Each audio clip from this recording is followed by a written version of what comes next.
ਬਿਲਕੁਲ ਪ੍ਰਵੀਨ ਜੀ, ਇਹ ਮਾਮਲਾ ਅਸਲ ਦੇ ਵਿੱਚ ਤੁਹਾਨੂੰ ਥੋੜਾ ਜਿਹਾ ਪਿੱਛੇ ਜਾਣ ਦੀ ਲੋੜ ਹੈ ਕਿ 2 ਦਸੰਬਰ ਦੇ ਜਦੋਂ ਫੈਸਲੇ ਆਉਂਦੇ ਨੇ, ਹਾਂਜੀ, ਉਸ ਸਾਰੀ ਪ੍ਰਕਿਰਿਆ ਤੋਂ ਬਾਅਦ ਸੁਖਬੀਰ ਸਿੰਘ ਬਾਦਲ ਉਹਨਾਂ ਦੀ ਧਿਰ ਵੱਲੋਂ ਜਿਸ ਤਰ੍ਹਾਂ ਜਥੇਦਾਰ ਸਾਹਿਬਾਨ ਨੂੰ ਤੋਰਨ ਦੀ ਪ੍ਰਕਿਰਿਆ ਅਪਣਾਈ ਗਈ, ਪਹਿਲਾਂ ਮਤਲਬ ਜਥੇਦਾਰ ਗਿਆਨੀ ਹਰਪ੍ਰੀਤ ਸਿੰਘ ਹੋਰਾਂ ਨੂੰ ਜਿਹੇ ਦੋਸ਼ ਲਾ ਕੇ ਪਰਾਂ ਕੀਤਾ ਗਿਆ, ਉਹ ਤੋਂ ਬਾਅਦ ਗਿਆਨੀ ਰਘਵੀਰ ਸਿੰਘ ਔਰ ਗਿਆਨੀ ਸੁਲਤਾਨ ਸਿੰਘ ਨੂੰ ਲਾਂਭੇ ਕੀਤਾ ਗਿਆ। ਇਸ ਤੋਂ ਤੁਰੰਤ ਬਾਅਦ ਜਦੋਂ ਗਿਆਨੀ ਕੁਲਦੀਪ ਸਿੰਘ ਗੜਗਾਜਾ ਔਰ ਬਾਬਾ ਟੇਕ ਸਿੰਘ ਧਨੌਲਾ ਦੇ ਨਾਮ ਦਾ ਐਲਾਨ ਹੋਇਆ, ਉਹ ਨਾਮ ਦੇ ਐਲਾਨ ਦੇ ਨਾਲ ਹੀ ਰੋਸਾ ਕਾਫੀ ਵੱਧ ਗਿਆ ਤੇ ਉਹਦੇ ਵਿੱਚ ਸੰਤ ਸਮਾਜ ਵੀ, ਬਾਬਾ ਧੂਮਾ ਹੋਰਾਂ ਦੀ ਧਿਰ ਵੀ, ਟਕਸਾਲ ਵੀ, ਨਿਹੰਗ ਜਥੇਬੰਦੀਆਂ ਵੀ, ਇਹ ਸਾਰੀਆਂ ਰੋਸੇ 'ਚ ਆ ਗਈਆਂ ਕਿ ਜੀ ਪੁਰਾਣੇ ਜਥੇਦਾਰ ਬਹਾਲ ਕਰੋ।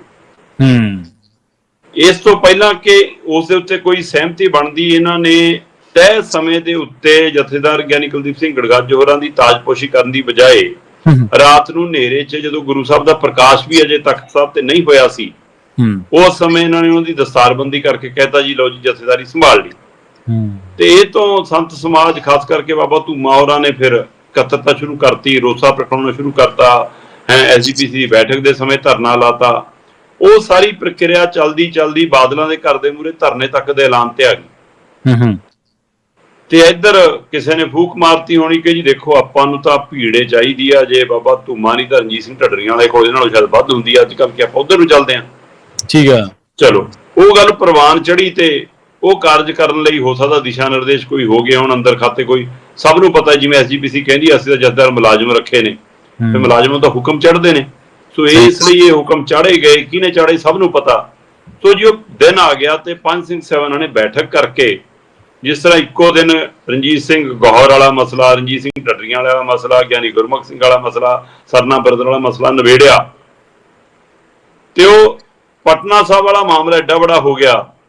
ਕਿ ਉਹ ਆਮੋ ਸਾਹਮਣੇ ਅੱਜ ਉਹ ਦਿਨ ਹੈ ਜਦੋਂ ਹੁਣ ਕਮੇਟੀ ਜਾ ਰਹੀ ਹੈ, ਅੱਜ ਮੀਟਿੰਗ ਕਰੂਗੀ, ਜਦੋਂ ਕਿ ਉੱਥੋਂ ਦੀ ਪ੍ਰਬੰਧਕ ਕਮੇਟੀ ਆਪਣੇ ਪੰਜ ਸਿੰਘ ਸਾਹਿਬਾਨਾਂ ਨਾਲ ਖੜ ਗਈ ਤੇ ਇੱਥੇ ਵਾਲੇ ਤਖਤਾਂ ਦੇ 5 ਪਿਆਰੇ ਨੇ ਆਪਣੇ ਜਥੇਦਾਰ ਸਾਹਿਬ ਦੇ ਹੱਕ 'ਚ ਬਿਆਨ ਦਿੱਤੇ। ਸੋ ਇਹ ਟਕਰਾਅ ਵਾਲੀ ਸਥਿਤੀ ਨੂੰ ਅੱਜ ਟਾਲਣ ਲਈ ਕਮੇਟੀ ਜਾ ਰਹੀ ਆ। ਪਰ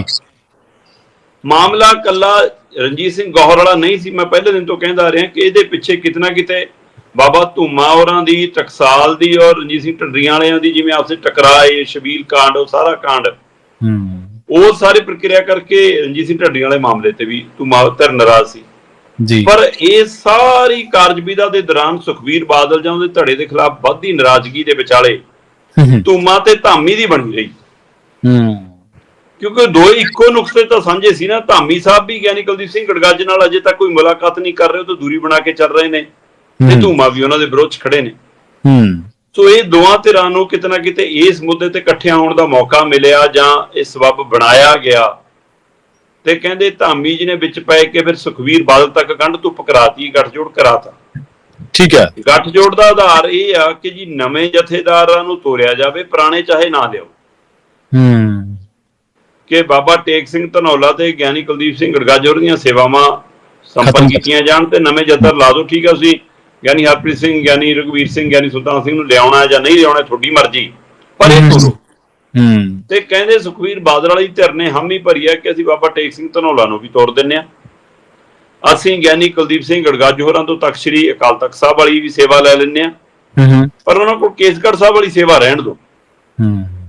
ਬਈ ਹੁਣ ਅਜੇ ਚਿੱਠੀ ਆਈ ਹੋਈ ਆ ਹੈ ਨਾ ਬਿਰਸਾ ਸਿੰਘ ਬਲਟੋ ਵਾਲੀ, ਉਹ ਵੀ ਤਾਂ ਕੰਮ ਕਰਾਉਣਾ। ਕਹਿੰਦੇ ਢੰਗ ਤਰੀਕਾ ਵੀ ਪਹਿਲਾਂ ਆਪਣੇ ਸਾਰੇ ਕੰਮ ਵੀ ਕਰਾ ਲਓ, ਜਦੋਂ ਕੌਮ 'ਚ ਰੋਸਾ ਜਾਗੇ ਤੇ ਉਸ ਬੰਦੇ ਨੂੰ ਪਰੇ ਕਰ ਦਿਓ, ਫਿਰ ਲੋਕਾਂ ਦਾ ਰੋਸਾ ਉਸੇ ਗੱਲ ਨਾਲ ਪਰੇ ਹੋ ਜਾਵੇ। ਇਹ ਪੁੱਛੋ ਹੀ ਨਾ ਕਿ ਕਰਾਇਆ ਕਿਹਨੇ ਆ ਕੰਮ। ਸੋ ਇਸ ਲਈ ਕਹਿੰਦੇ ਕੁਝ ਅਜਿਹੇ ਕੰਮ ਕਰਾਉਣੇ, ਉਹਨਾਂ 'ਚ ਇਹ ਵੀ ਕੰਮ ਕਰਾਉਣਾ ਅਜੇ। ਪਰ ਇਸ ਸਭ ਦੇ ਦਰਮਿਆਨ ਕਹਿੰਦੇ ਧੂਮਾ ਹੋਰੀ ਇਸ ਗੱਲ ਤੇ ਅੜ ਗਿਆ ਕਿ ਨਹੀਂ ਜੀ, ਜਥੇਦਾਰ ਗਿਆਨੀ ਕੁਲਦੀਪ ਸਿੰਘ ਗੜਗਾਜਾ ਹੋਰਾਂ ਨੂੰ ਦੋਏ ਥਾਵਾਂ ਤੋਂ ਲਾਂਭੇ ਕਰੋ। ਹੁਣ ਬਸ ਗੱਠਜੋੜ ਦਾ ਨੁਕਤਾ ਇਸ ਥਾਂ ਤੇ ਅੜਿਆ ਕਿ ਉਹ ਕਹਿੰਦੇ ਨੇ ਇੱਕ ਤਖਤ ਦੀ, ਕੇਸਗੜ੍ਹ ਸਾਹਿਬ ਦੀ ਸੇਵਾ ਰੱਖ ਲੈਂਦੇ ਆ, ਬਾਕੀ ਥਾਵਾਂ ਤੋਂ ਇਹਨਾਂ ਨੂੰ ਵਿਹਲੇ ਕਰ ਦਿੰਦੇ ਆ ਤੇ ਦੂਸਰੇ ਜਥੇਦਾਰ ਸਾਹਿਬ ਨੂੰ ਵੀ ਵਿਹਲੇ ਕਰ ਦਿੰਦੇ ਆ। ਪਰ ਕਹਿੰਦੇ ਬਾਬਾ ਧੂਮਾ ਇਸ ਗੱਲ ਤੇ ਅੜ ਗਏ ਕਿ ਨਹੀਂ, ਨਵੇਂ ਲਿਆਓ, ਨਵੇਂ ਲਾਓ, ਤੇ ਧਾਮੀ ਸਾਹਿਬ ਨਵਿਆਂ ਦੀ ਭਾਲ ਪਹਿਲਾਂ ਤੋਂ ਕਰ ਰਹੇ ਨੇ। ਸੋ ਇਸ ਲਈ ਇਹ ਚਰਚਾ ਇਹ ਅਕਾਲੀ ਦਲ ਦੀ ਫਿਜ਼ਾ ਚੋਂ, ਸੰਤ ਸਮਾਜ ਦੇ ਵਿਹੜੇ ਚੋਂ ਬਾਹਰ ਆ ਗਈ ਹੈ ਕਿ ਇਹ ਗੰਢ ਧੁੱਪੇ ਗੱਠਜੋੜ ਹੋਣ ਜਾ ਰਿਹਾ। ਅੱਜ ਨਹੀਂ ਤਾਂ ਕੱਲ ਨੂੰ ਪ੍ਰਵਾਨ ਚੜ੍ਹੇਗਾ, ਔਰ ਜਦੋਂ ਪ੍ਰਵਾਨ ਚੜ੍ਹੇਗਾ ਤਾਂ ਉਹਦੇ ਵਿੱਚ ਉਹੀ ਕਾਰਵਾਈ ਨਿਕਲੇਗੀ ਜਿਹਦੀ ਗੱਲ ਆਪਾਂ 3-4 ਦਿਨ ਪਹਿਲਾਂ ਕਰ ਚੁੱਕੇ ਹਾਂ ਕਿ ਜਥੇਦਾਰ ਗਿਆਨੀ ਕੁਲਦੀਪ ਸਿੰਘ ਗੜਗਾਜਾ ਤੇ ਬਾਬਾ ਟੇਕ ਸਿੰਘ ਧਨੌਲਾ ਦੀਆਂ ਸੇਵਾਵਾਂ